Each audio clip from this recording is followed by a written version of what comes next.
Oh, damn. Oh, damn. Oh, great googly dig dog dang dong. Damn.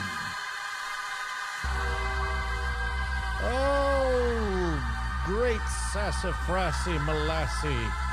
Dig dog daggly doo. Oh, shenanigana. A lot of ding dong. A flippity boo. Yo, yo, yo, yo, yo, yo. All right. Let's see if we can get this all working. Yo, yo.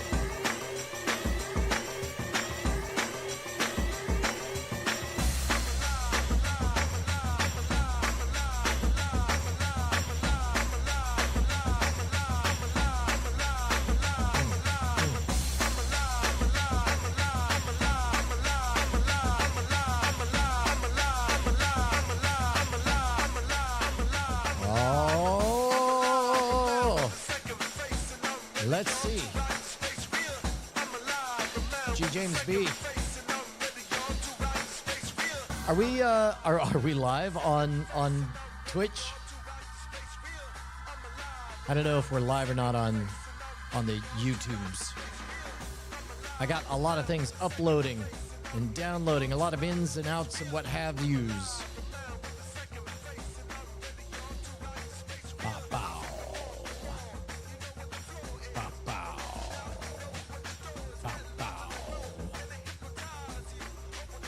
Yo, yo, yo.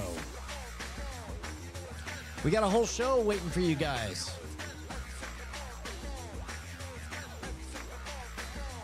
I wonder if something is mixed to doodles.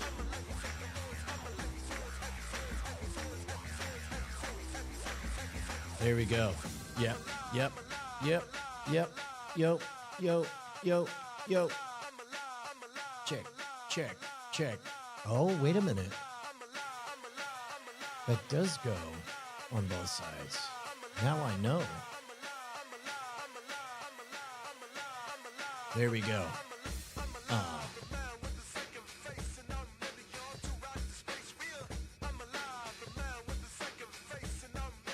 Oh, hello.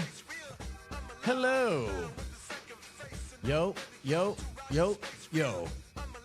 Megor 75 George Light Brown, if that is your real name. Yeah. This was a fun one. We did some shenanigans this go around.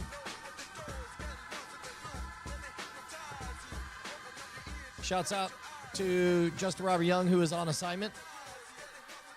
And so, luckily, our friend Matt Donnelly from Ice Cream Social came on by, and we were able to record a program earlier in the day. And because I'm a goober, I insisted it be out on the patio. Oh, ha! That's me in the future. That's a spoiler alert for how it begins. Pay no attention to any of that.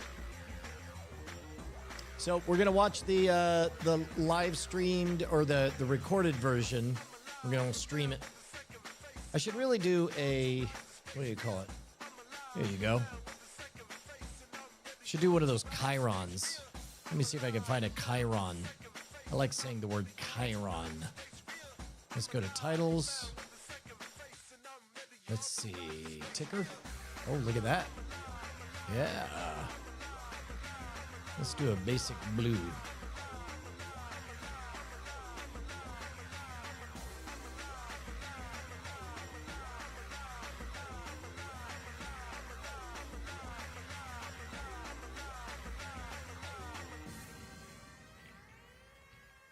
Hey, this is fantastic. Thank you very much, Imgur75 George Light Brown, if that is your real name.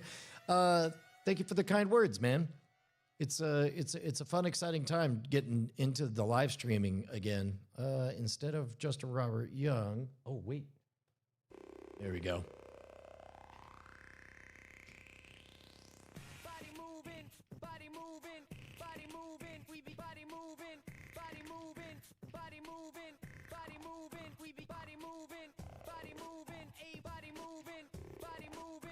Here we go. I'm going to try running this. Oh, no! Oh, no. Did I just screw up a thing? I sure did. Doggone it. Okay. Hold on. Hang on. Here, you know what? I'll just do, is it Control K? Windows K? Is that what it is? Windows H? Hey, this is a test. Stop dictating.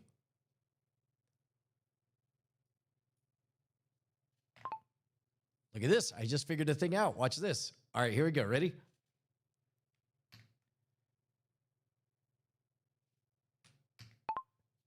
It's Great Night, featuring Justin Robert Young. Except Justin Robert Young is out on assignment, so we have Matt Donnelly. Also, instead of being live at night, it's the middle of the day. And instead of being at Backspin, it's on the porch. And instead of being live, it's recorded. But this is the premiere. Hooray!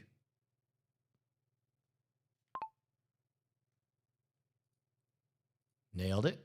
And so now, what do I do? How do I make this go live? Live? How do I make this go live? He asked.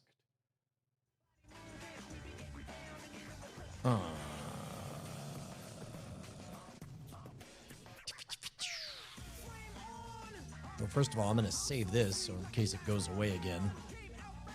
I was born. There we go. All right. And so what happens if I put this on? Oh, yeah! Look at that! I did a thing, guys! I'm learning! Yeah. Strike it with lightning. You better believe it. You better believe it. Well, hello there, Rasnassenberry. Okay, all right, let's go ahead and get this started. So, bum-ba-dum, bum-bum-bum-bum-bum-ba-dum.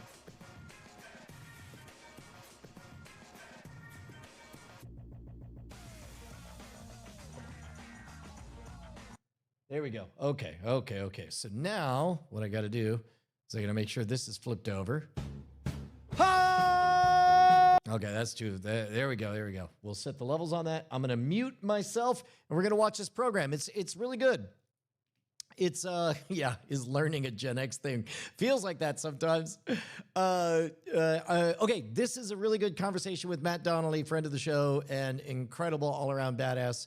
He is in town. Actually, he's not even in town. He's in another town over. Came up so that we could do Great Night, despite the fact that one Justin Robert Young is out on the road. It's crazy, crazy busy for him. So we're going to enjoy this.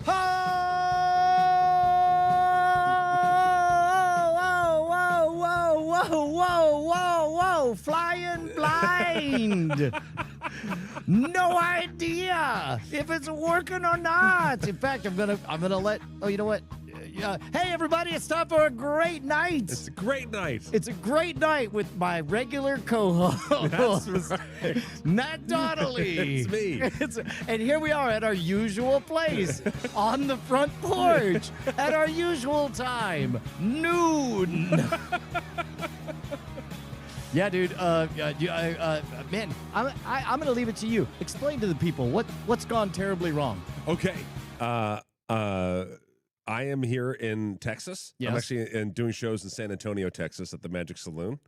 I said, hey, I could come out Tuesday, but only in the afternoon. Yes. Because I have a show tonight. And I said, you do know the name of our program, right? It's Great Afternoon. Great Noon. And the rest of the noon to you, sir. And a good noon to you. Yes. And, so now quietly, what I didn't tell you is good because my co-host, Justin Robert Young, is not here. So quiet that I pulled up expecting and hoping to see our friend Justin, but no, he's gone. Yes, he's no. gone. I literally, I got as far as recognizing problem is solved. Do not worry. And indeed, I did not. It was great. But now, and then, because heaven forbid, I should take the win of doing anything normally in a civilized world. We just go inside to this perfectly fine studio. You literally said, we can form it here, but it's kind of like a dark cave. And in my head, I was like, you mean like a podcast studio? That's correct. Like a professional podcast studio? Well, it's not often that you get the opportunity to change things is where my thing is. I don't know.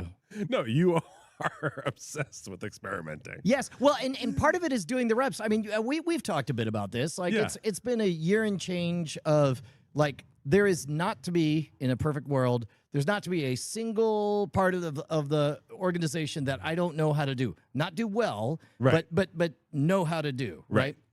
And so I'm now at the point where on Sunday we just dropped a new Scam Nation episode with Josie, who, by the way, still is tolerating being on the internet. Love it. Now, has it gotten to be a rougher world for Josie?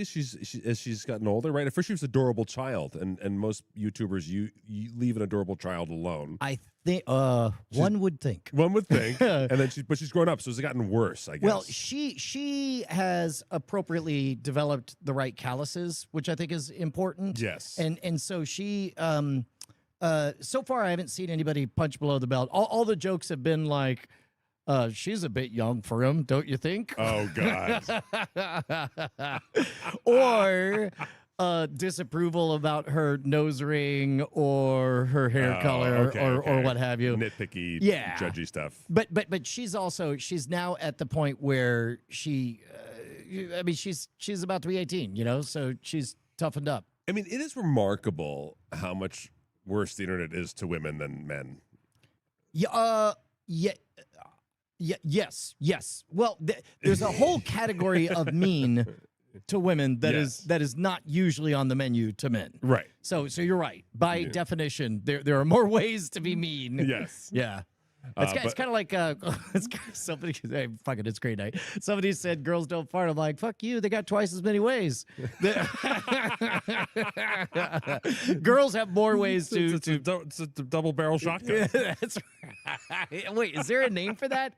It sounds like that's one that should have a special name. For when you double barrel, full prospector. Full get off my lawn. That's good. Get off my property, really. But at any rate, so on Sunday, I edited that video with me and Josie. Okay. And I realized that, like, I'm good enough at editing now that time can vanish, and I'm pleased with the results. And I told Bonnie, I was like, I need to hire an editor now because I'm good enough that I can tell that it's starting to be fun. And then I'll just, it's kind of like, if you know how to, a thing I've never done, waxing a car, at some point you become good enough at it that you're like, oh, I'm just chasing that chrome perfection. That's what I was going to say. Like, I think you're saying it's like it's a general conclusion. And I think what you're stating is something about your personality type. Yes. Well, and also the goal of learning is to, as I put it, like at all times know where the stupid is. Like there's plenty of stupid, but I know that I'm letting it happen. And another way to look at it is like a good editor also a skill of being a good editor is calling it done. Well, yes, but more importantly, like I'm at the point now where all of the quality that I want to chase I could spend all day doing it, and then that means Brian needs to be doing Brian things. Yes. I am now officially doing a fun job that is not that I'm no longer uniquely qualified to do. Right. But it's the one that will always pay. Well, that's true, but it won't pay enough. Look, I got 3 kids. to hit my numbers, I need to maximize as I think of it. Is this too? I've been accused of doing a metaphor or 3. I'm going. I've been accused of being like a butterfly moving towards flowers. Oh, that's right. God damn it! How did I walk past that? I've been accused of being like a Picking up Tim Bug, metaphors like pollen his on arms wide. Yeah. Oh. But at any rate, I'm ready to go multicellular again. Okay. Turns out a lot of people is an expensive operation, and then and a lot of jobs change, and a lot of things I had to find out how they worked. Well, we've been friends. No. Yes. God damn it. Sorry. I knew it. And now he hits the ejection button. I fly into the woods. No wonder he's set up out here on this specific spot. The spring. I sat right on the X. I think one of the hardest things is like early pursuits are so exciting. They're so exciting to the person and to the people invested in that person. Yes. And then the hardest parts is like when you look at any kind of chart, right? You're going to look at it go up and down and up and down and up and down and up and down and up and down. Right. Right. So like one of the hardest things to do is someone who's like rooting for you, right? Is to like figure out like, am I rooting for him during this part, that part, this part, you know, whatever. Right. And at some point you have to, most people, that's when people lose interest. Yep. Right. Whatever. So you've gone past this like bold, you're past all your bold endeavorness. Yes. And now you're like, oh, and I'm still, and everything's still here. I'm still around. Yes, which means it's like, and again, that's one of those scale down my obligations to other people. Right, is a big part of it. So I can figure out how to be svelte. Now, having said that, 7 acres is a lot of land. Like, you learn how to edit. You haven't learned how to like hoe. Well, exactly, right? Well, so now we're at the part where it's like, I know how to do. To be honest, I really did. You know that everybody who wants to own or run a Chick-fil-A, they don't do franchises. They're all wholly owned. Or if you want a Chick-fil-A, you have to learn every single job. So you'll go in and there'll be like a middle-aged man who's cooking the fries or learning the system. Yes. And it's like, you squint and you're like, divorce? What's he doing back there? Right. Yeah, and you're like, nope. Gambling debts? He's learning every single part of it. So it feels a little bit like that. Yeah. I was around for you diving into this idea. I'm now witnessing as you move to set out here, to you being much more authoritative with this idea. Of which idea of you should be able to do everything in your compound. Yes. Well, it's easier to say now that I can do it. It was a quiet whisper 14 months ago, and now it's science fact. No, but looking back, right? This is what I want to get back to, like riding those weird dips. That's hard.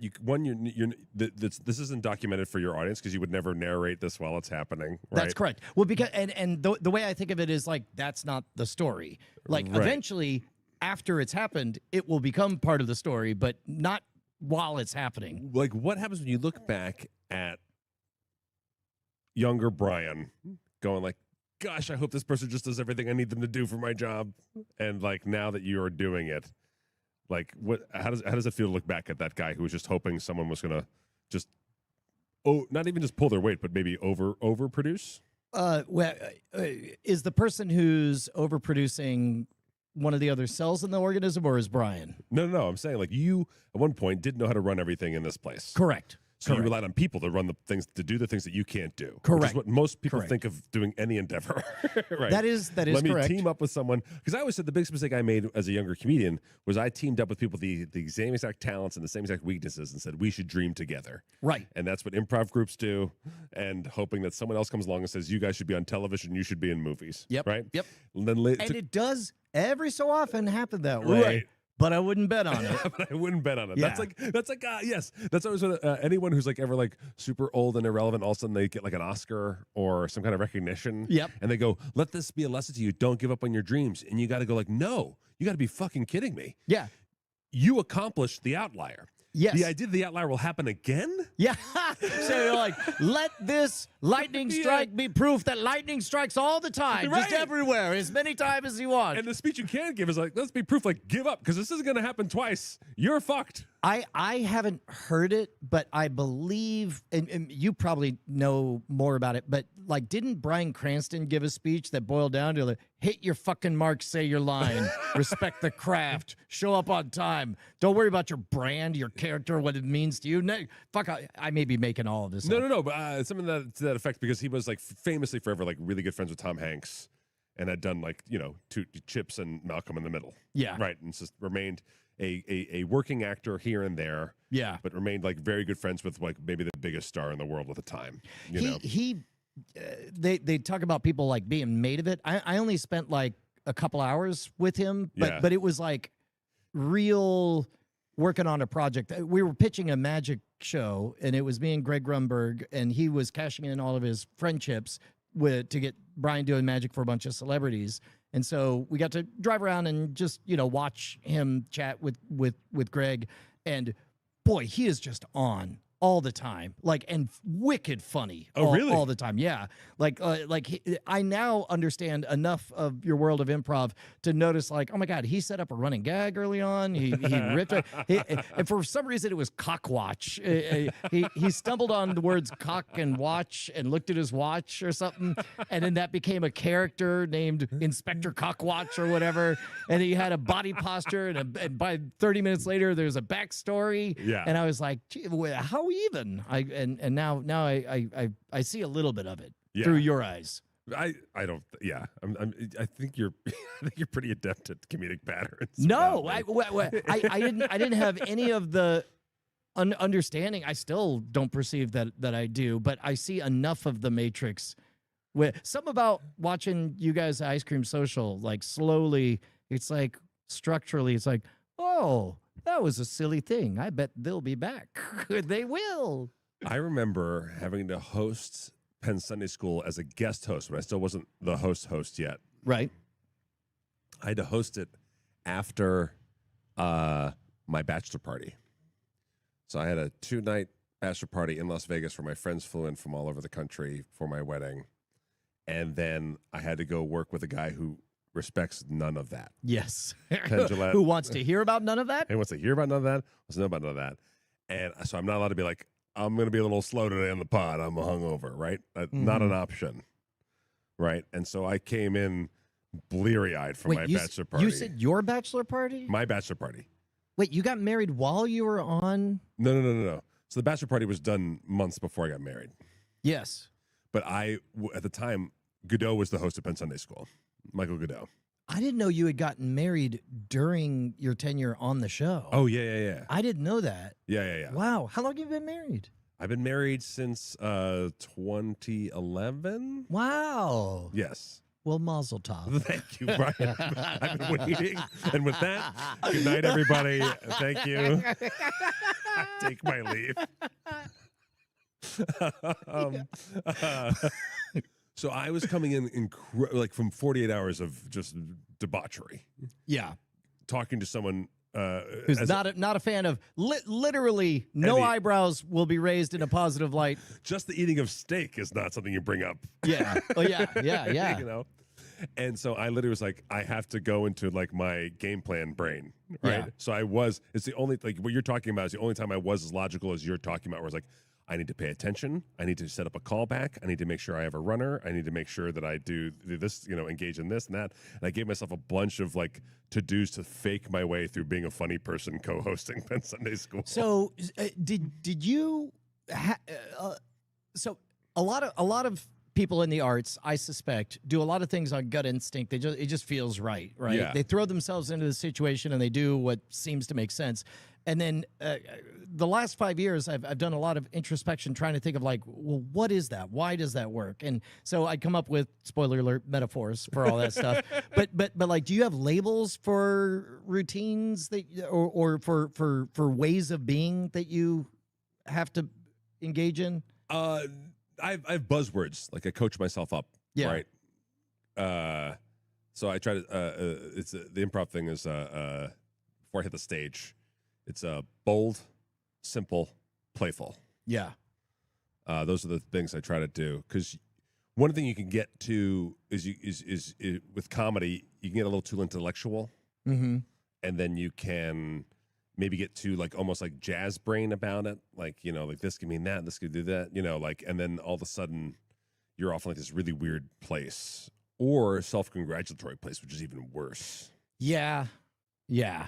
Well, and it's tough to know the difference because there's a right level of bombast where you are doing a favor to the audience. Yeah, you have to lead. You are providing a service. You have to lead. It's I think of it as the Arnold Schwarzenegger problem, where he's a very thoughtful, eloquent, interesting individual, and he wanted so much to, if somebody paid a lot of money to spend an afternoon with him or whatever, he wanted to be gracious and all those things. Yeah. And then the feedback he would get where they're like, yeah, it was fine, not what I expected. And and so he's like, oh, they're not meeting capital A, capital S Arnold Schwarzenegger. Yes. And so then, then it That became. happened to me on first dates in my 20s. Wait, what? You dated Arnold Schwarzenegger? I did. Wait, where were you cleaning his house? You bent over too long?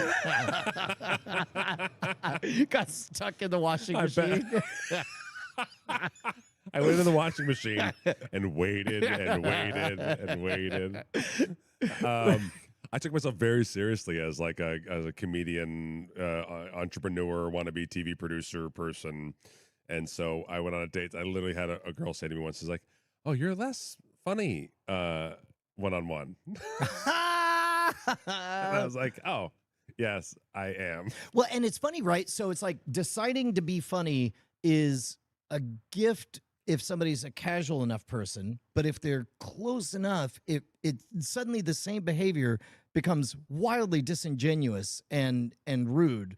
Right. Yeah. And then also like how much is being a people pleaser versus authenticity? This is something I'm in my head about like right now. Yeah. So I had someone break down like someone else talked to me about a conversation they had with their therapist. Yeah. Yeah. And it was all about like, right, but you're a people pleaser and blah, blah, blah, blah. And started breaking down all the aspects of just being a people pleasing personality. And I was like, wait, I think everything that people like about me is simply because I'm a people pleaser and not because I actually have something going on. I could see why you might worry about that, but I think that metaphor incoming. Let's go. There's I say just launch. You don't have to warn me. Just go. Okay. Keep you be you. I speak Brian. Yeah, go speak Brian. But Just I'm going to go into the him. weeds with a video game analogy that I don't think is going to land. There's a game called Team Fortress 2, right? And there's 8 different types of characters, and one of them is the heavy, which a big thick guy has a lot of hit points, moves very slowly. Gun takes a while to spin up, but once it goes, it just keeps going, right? Okay. And the problem is he gets killed a lot because he's, might as well paint a target on him. But there's another archetype, another character that is a doctor, that's a healer, that's got a ray that keeps him healed. And the two of them together are fucking like, you worry if they're supercharged. Every so often you get a Jeep Chop that makes them super powerful. And then it's like, you don't worry if a heavy's by himself. You worry if there's a superpowered heavy with a doctor behind him, right? And meanwhile, the doctor ends up being one of the most sought after classes. Like, it's like, well, we can't even go out on this map unless somebody's going to be the doctor. And it's like, I feel like you are so good at selling other people's hits. You are so good at being, as Justin and I talk about, everything in service of the show. Yes. The Matt subroutine, as best I could tell, and you could correct me if I get this wrong, is something happens. If there's a fork between what's good for Matt or what's good for the show, it's like, well, selling this bit is better for the show. That's the end of it, and that's what happens. I think like I think that's fair to say. I think like, for example, like I travel a lot now, and I meet people listening to Penn Sunday School. And I think when I first was around people, they thought that my job was super easy, that they could do it. Yeah. Right. And then they meet me, and then suddenly I'm faster and kind of like on top of it and more. Well, you're actually seizing those brass rings of like gold out there because that would not be in service of the show for you to stunt on Penn at any moment, right? I think it's one thing. I mean, he holds court, right?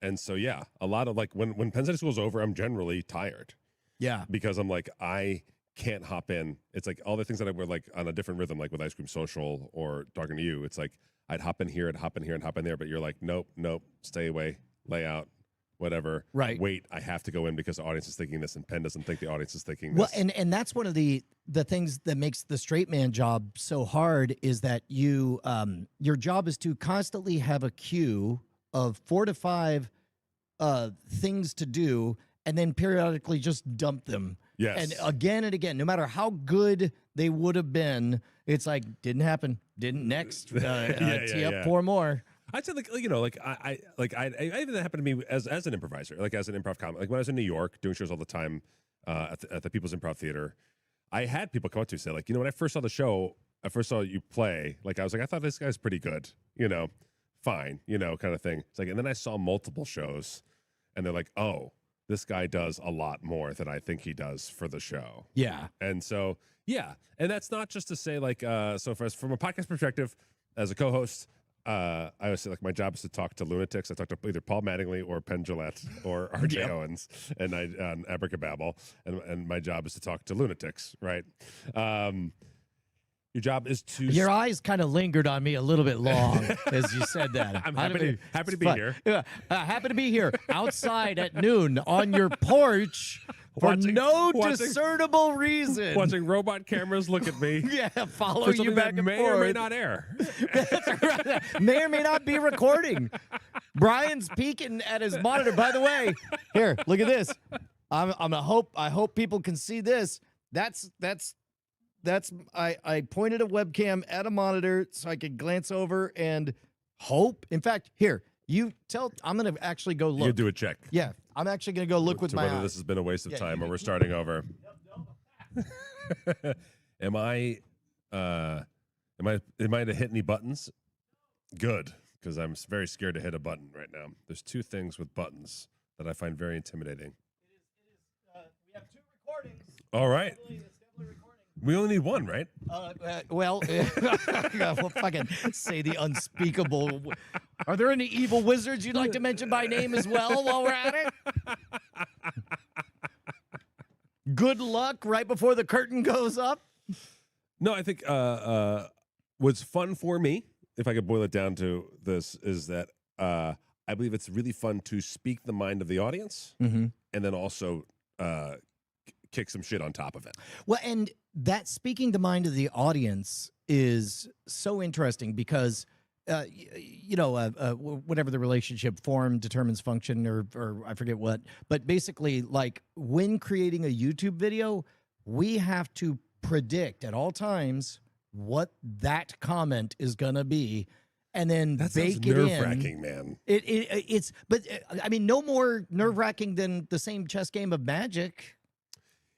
Yeah. Yes.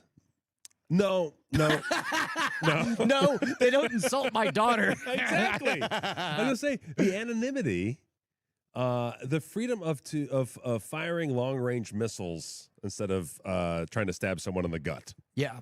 There, how's that for one? No, that's good. I don't follow. The comfort of playing the Ukraine drone game at home versus getting out on the battlefield, right? Like when you're face to face with people, and then let's face it, also like when I'm in a show, like the lights are on me, I have a microphone, like it's not even a fair fight. Yeah. Whereas the internet, you can just there are certain moves that somebody could attempt, but it will not go well for them. Right. Whereas unfortunately, of course, the worst are. It feels to me, this is all subjective. You could tell me if you've felt anything like this, but it feels like more people are aware of everything from like cognitive behavioral therapy to metacognition to effective communication skills that it's great. My eldest daughter has a touch of the Tourette's, and we were able to learn how best to navigate. And now she's straight A's, about to graduate college. And that's all because it's easier than ever to learn about learning, to learn about the way the human mind works. Right. And then you get people who also know that well enough that they can see into your secret heart of hearts and whisper, "You're fearful of the spotlights. You need to lean into this." I'm like, fuck you. Who are you? Die. I talked about this with roasts. So we used to do in our comedy group. We used to do whenever we turned 30, we would do a roast of each other, right? Oh, that's right. I think I've heard this story. Yeah. Because I always say like the stuff that you think you're gonna hear, like that fat fuck or that whatever. But like, it's the weird things that pop up. Like if someone all of a sudden makes a joke about you being cheap or something like that, or for me it was like control freak, and I was like, control freak. Whoa! Stop everything! Allow me to correct this. Exactly. Paralyzed. But like we all talked about, like we all heard different stuff. That's what my friend, my buddy, one of my closest friends, is bisexual. In the 90s, where so real bisexual, and also like real where like gay people just wanted you to be gay, yeah, and were mad if you touched a girl. Oh wow, okay. So the Overton window, I don't know if this belongs on the show, but there's nobody I respect more than 1960s gays. Right, they were the real gays. Like, let me tell you something. Because I'm gonna kiss a man, I might die. Exactly. I'm gonna break the fucking law. Yeah, exactly. I'm gonna become a Catholic priest so that nobody asks why I'm not married. Those are the real gays. It is within the realm of law to get beaten. Yeah. No, exactly. Right. So, but I hadn't thought about there was a bisexual peak respect time in the 90s where I'm like hated by both sides. Yeah. And so we did a whole roast of him where he basically got called the most terrible things that you would definitely expect from, a bunch of comedians making fun of their only gay friend. Sure.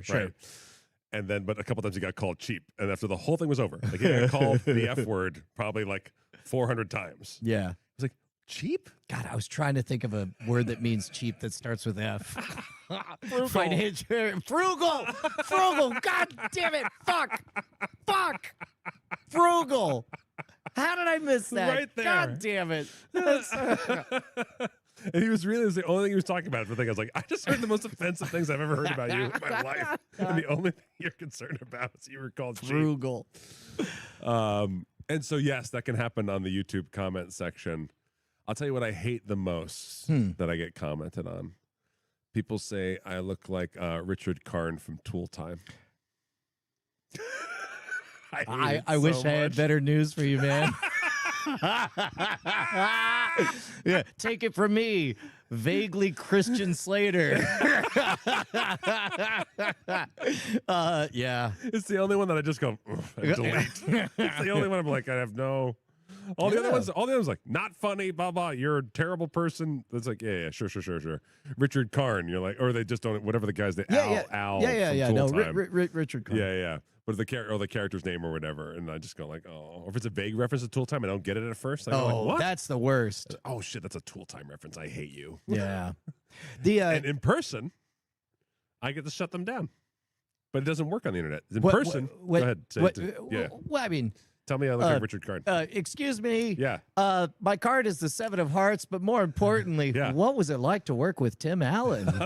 Man, that show happened a long time ago, huh? Yeah, well, we're both old. No, it's back. It's on prime time. Oh, shoot, it's back? Yeah. Okay. I just make people feel old, and then they shut up and they usually go to. And now I made you feel old because you didn't know it was back. It was on the television? Yeah, no, it's on prime time. I'm a radio guy myself. I saw that. I like my wax cylinders fresh.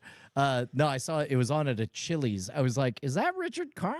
And then I look, I'm like, is that Tim Allen? I'm like, what the fuck is happening? And then Bonnie, she saw me squinting. She glanced over. She goes, yeah, it's back. Oh, wow. And all right. Like, well, then actually, I'll take the reference in. It's a current reference, and I concede, and I'll take the comparison. Well, I mean, someone called me Orson Welles, and I was like, I was like, I'm giving you full credit.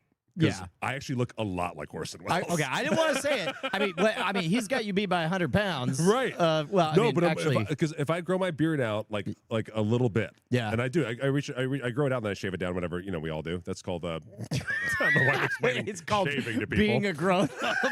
That's fine. I also get haircuts. Go on, tell me these more. toenails don't trim themselves. Do you ever go full prospector? When my beard goes a little bushy, I look exactly like Orson Welles. Yeah, I look like I should play him in a movie. Have you seen John Candy playing Orson Welles? No. Yeah. Andrew Main found a clip of it that we watched after the Weird Things podcast. It's great. It's great. If we were inside, I'd play it for you. but for some reason, we're getting our vitamin D. No problem. No, it's great. I'm sure you can find it. I haven't watched the doc. Have you watched the doc? The John Candy doc? Yeah. No, I hear it's heartbreaking, and I bet it is. Right, that's it. I know I want to watch it. It is made for me, and yet I haven't been like, it's time to cry. I haven't had a moment of let's do that. What is it? What is it that is so terrible in humans that we collective society want a fat kid to mock? I mean, who's and especially the right amount of sensitive about it, but being brave. You know, Kevin Smith would get out in front of it and shit all over himself. That was my tactic as a child. Yeah, I made fun of myself first. I made all the fat jokes first. Yeah. People terrible. I think people pick. I think people pick on people for all kinds of reasons. But now, how old's your youngest child now? About to be 13. Do you find that She looks a bit like Richard Karn. I know where this is headed. Not gonna lie, I've seen her practicing Family Feud a bit. He's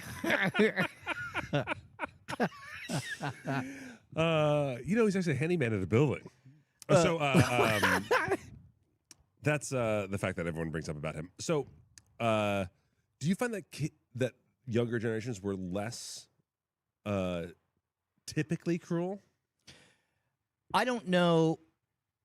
I mean, we only get just oblique slices of whatever cruelties the younger generation does. You know, we only get to see the surface level stuff. But I know that they also are armed with all the tools of, like, if they could make you feel bad. Like for example, where pendulum swinging back, for example, on acknowledging racial things. Yes.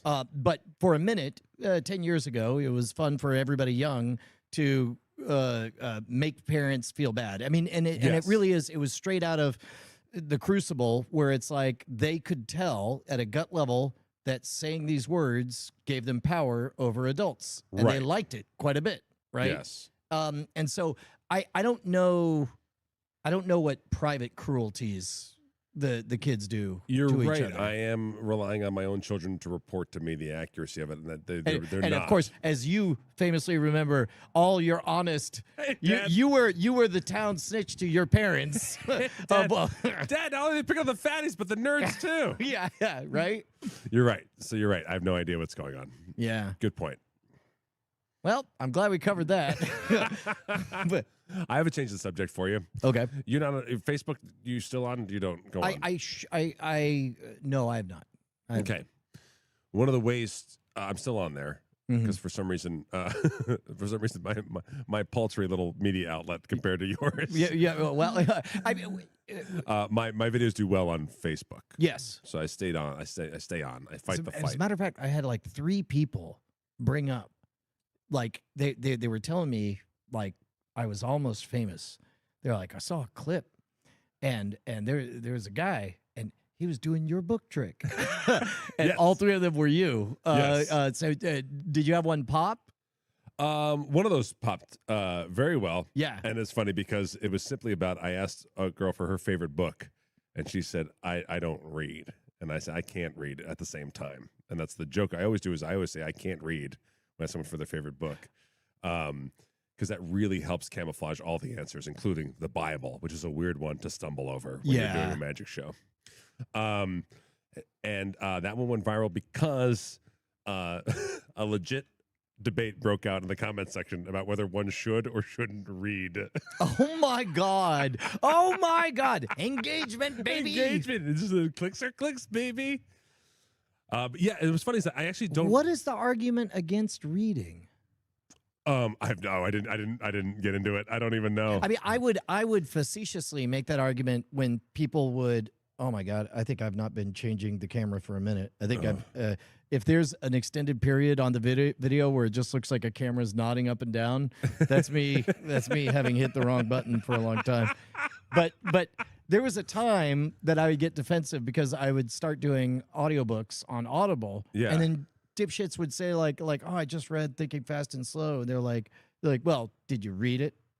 And I'm like, did my eyes real time translate the written letters into This is when you're correcting, the people are actually much more closer to your sensibilities and moralities and your sense of life, and you nitpick them instead of actually like worrying about the people who actually just don't read or listen. Yes. Right. Yes. Yeah, those people are bad. Yeah. Okay, well, good. Yeah, they made a mistake. So yeah, that was the most popular clip. I don't really do that trick anymore. That's from an older show, but the people I hired. Well, I cut you off. You had something to share from Facebook world. Okay, so one of the reasons to keep your algorithm healthy, I do the birthday. I follow the birthday thing. Yep. And I wish people I know happy birthday on. Do you do it on Facebook? If they're a real friend, I see it's their birthday and I text them. Yeah, that's the pro move. Yeah. If it's, but I also do the Facebook one too, just because I want them in my algorithm. You want to tell? Yeah. Unfortunately, Facebook noticed that 9 years ago I opened one email message because I thought somebody died. That dude is the only character in my inbox from Facebook. Yo, so he commented on something, and you ain't even seen what he commented on. I liked one comedian's bit on one thing, and you're like, hey, do you want to see him every day doing every bit everywhere in the world from every phase in his career? Yeah. And I say that's someone who rides that same wave. But anyways, recently, Facebook switched up their default. They leave a default message for you to click, so you can just see that it says, happy birthday, Brian. I just click post. Yeah. I don't have to write anything. Yeah. Then, yep. And so they decided to switch it up and do a lot of variety stuff. Do you have to decide from them, or does it just get spicy? You can either click their suggestion or delete it and write something on your own. Okay. But that takes a long time. Yeah. That's yeah. So I'm on Facebook. And it's the list of the birthdays, and there's an actor I worked with on a commercial once, and we decided we'd stay Facebook friends. Yep. And as I stayed Facebook friends with him, I came to realize later on, this is Las Vegas, and he is a working porn star. He is frequently having sex on camera with people and doing this thing, and God bless him, American dream. Facebook suggestion for me to wish him a happy birthday was celebrating you always. Okay.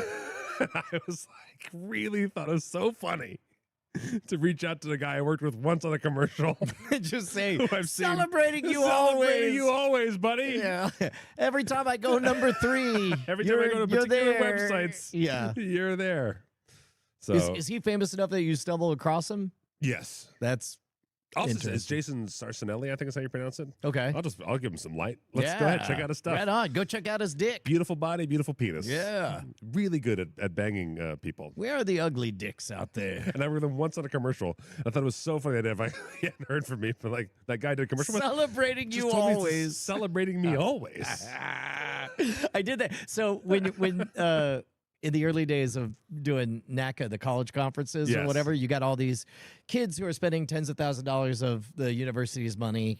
And so they're like dialed out, just sort of zombie walking the halls or whatever. And, you spend a lot of money to put up a booth and try to get someone's attention. Yeah. And then at some point, you realize like every second you're not talking to a student you're setting fire to money. Yeah. And so at some point you just start A/B testing. And at one point I just established full eye contact and I was like, I love you.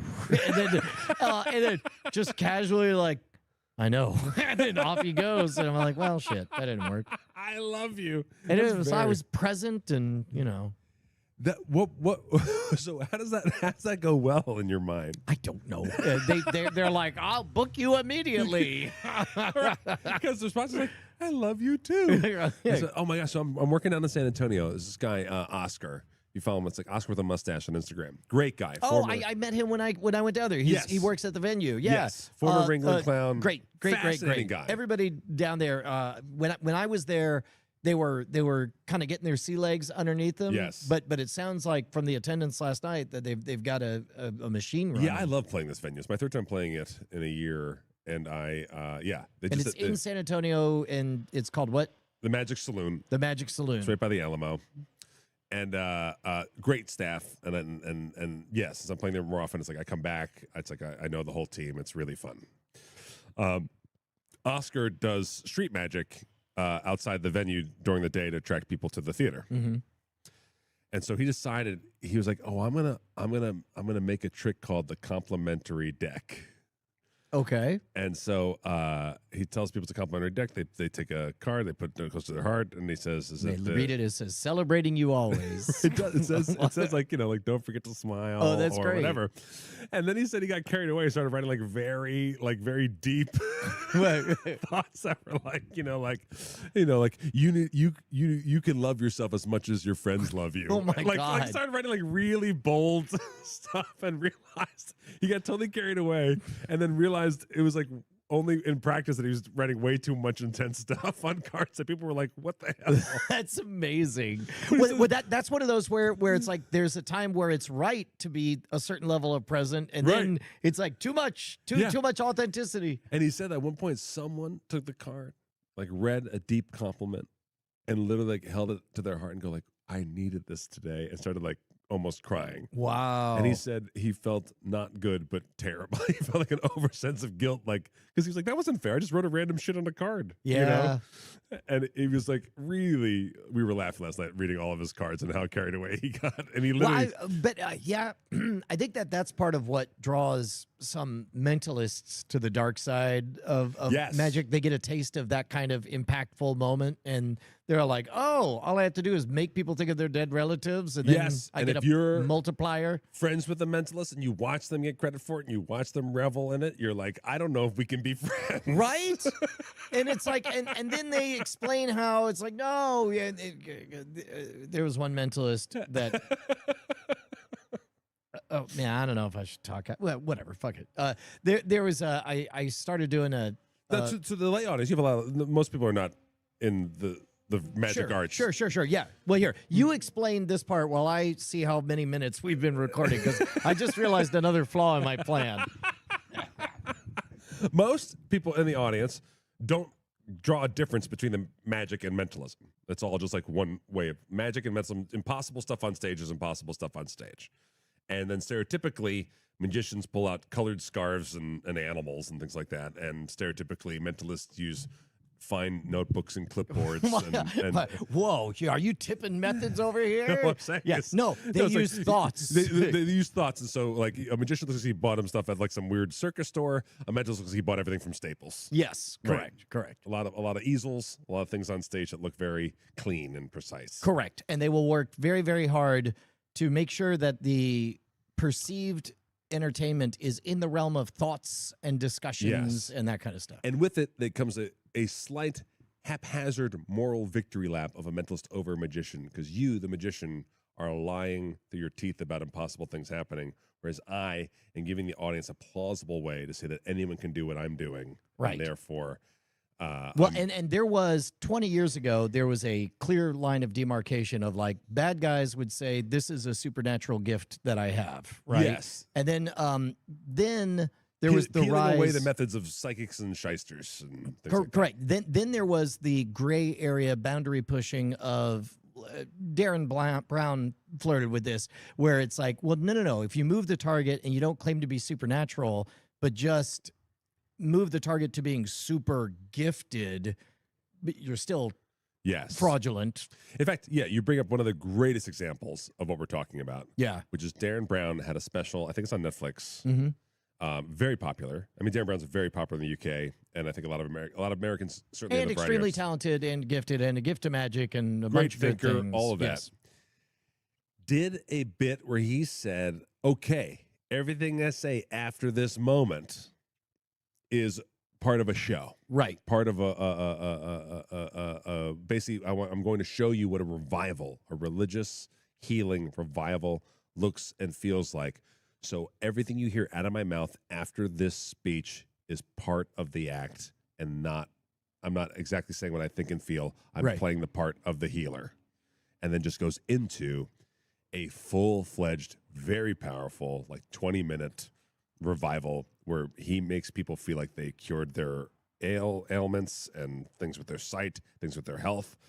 And then later on, after the fact, took a victory lap on people still writing him saying, you know what, all those months later, I still feel great. I actually feel like I did heal myself in that theater that day. Right. And took a weird victory lap on the actual. Oh, really? Yes. Well, so here's where my understanding I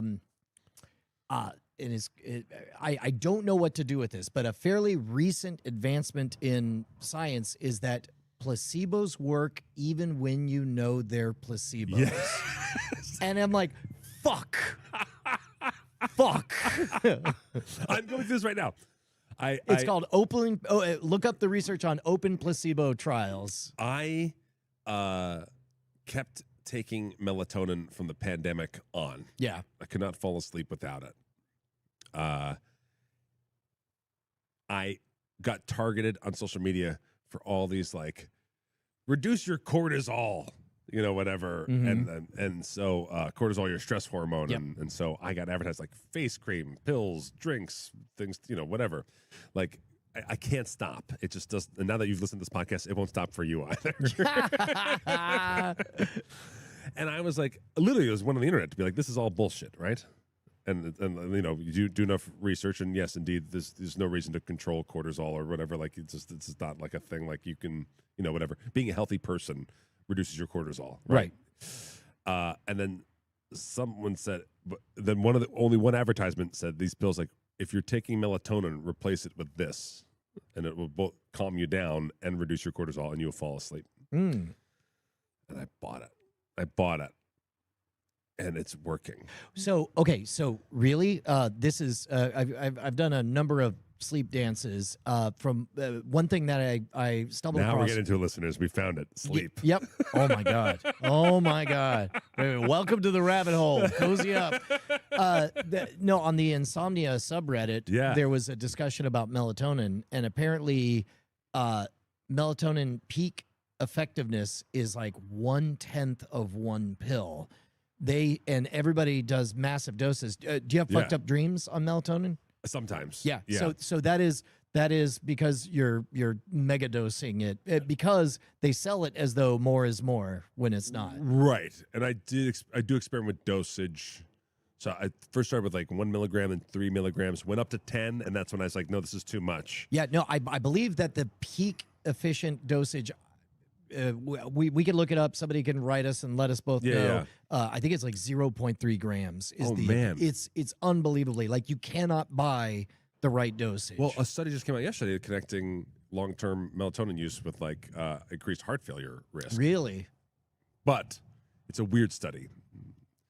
It definitely is like we can't prove whether this is causational or coincidence kind of thing. Oh, okay. I thought that smelled like a setup for a second. It was performed by Dracula. Performed by the #1 melatonin provider. Yeah.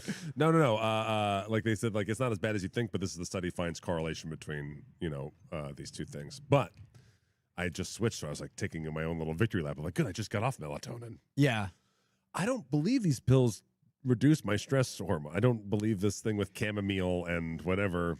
Well, and it turns out that habit and routine matter so much, and it's like I don't know, man. It's the ritual. It's the symbolic nature of, hey, body, this is the thing we do before we do what? Go to sleep. Okay, let's go. Yeah.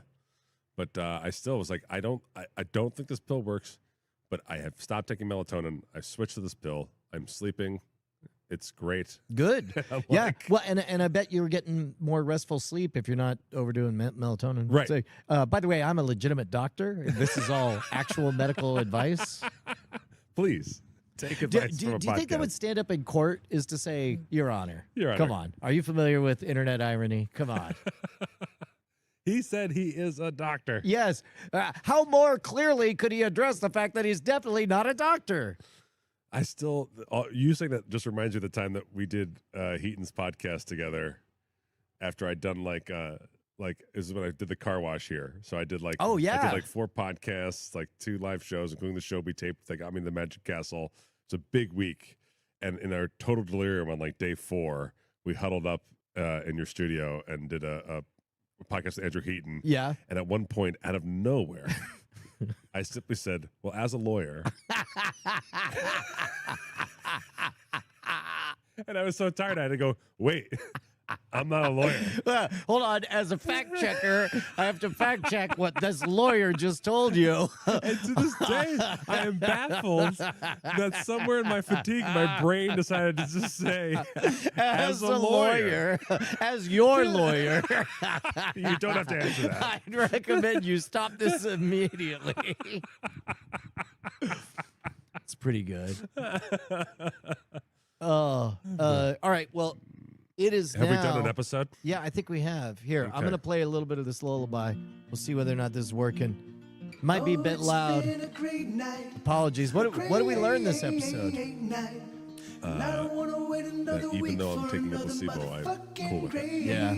We learned that you look nothing like either or Orson Welles. Somebody even sent a photo of Dom DeLuise and said I had to do a double take. A girl that's a hero.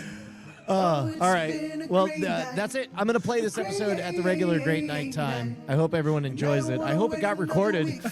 Me too. Here, let me press it. Here, we'll see whether or not. Who knows? All right. Well, I'm not even going to wait for the end of the lullaby. Really? I mean, unless you. Is there any other? What do you got to plug? Oh, Quick. I'm at my noodler on Instagram, and I tour. I'm doing San Antonio this week. If you hear that today, At the Magic Saloon. Magic Saloon through November 9th. Come on down, see me in San Antonio. It's a really fun show, and I'll be doing. Oh, you have a new bit? Yeah, I do have a new bit. Can you tease it? Yes. At one point, no, everything I do would give it away. Okay. All right. It's a new bit. It's a new bit. It's really It's a new funny. bit. We'll see you next Tuesday. Die to fire. Shine on, you crazy diamonds. Oh, Justin Robert Young. I just said his Oh, name. Justin Robert. Yeah, that's it. Bye.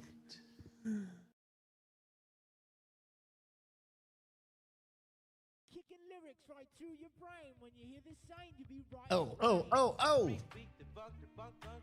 Hey, man, that was fun. Look at that. Figured out a Chiron, figured out a bug. That was a good episode. I never get to sit and just watch the episode with you guys. I'm for it. Let's do it again. What a day. Remember 12 hours ago when I clocked in? That's right. Copyrighted music and mashups playing on the stream. No monetization. Please, oh me. Cool, thank you very much, Dylan. All right, let me see if I can get the uploading started. Skibidi-dabba-doo. All right.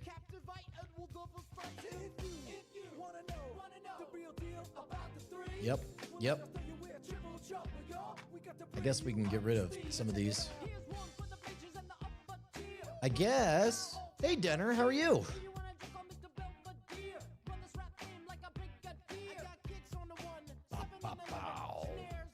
Skibidi-boo.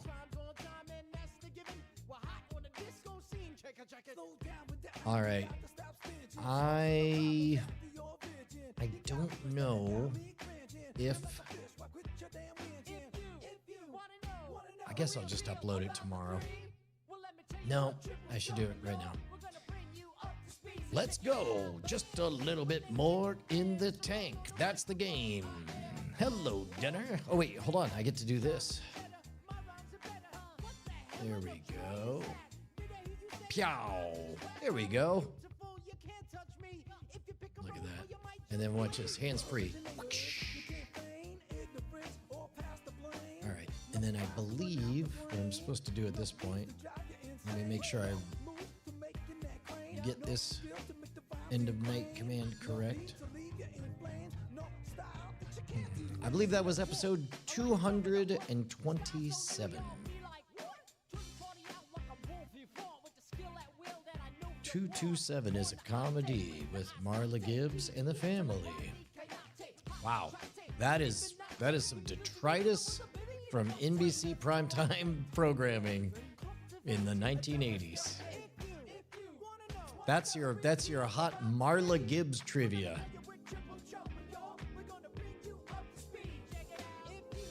Okay, we're uploading. It's happening. Everything is working, y'all. Oh, goodness. All right, I'm going to wrap it up for the day. Thank you so much, Dinner. I'm really thrilled to hear that. Yeah, big spoon, Scam Schools. Yeah. All right, gang. I'm going to wrap it up for reals. I'm shutting down the stream. I really should have a screen to cut away to. There we go. Bye, guys.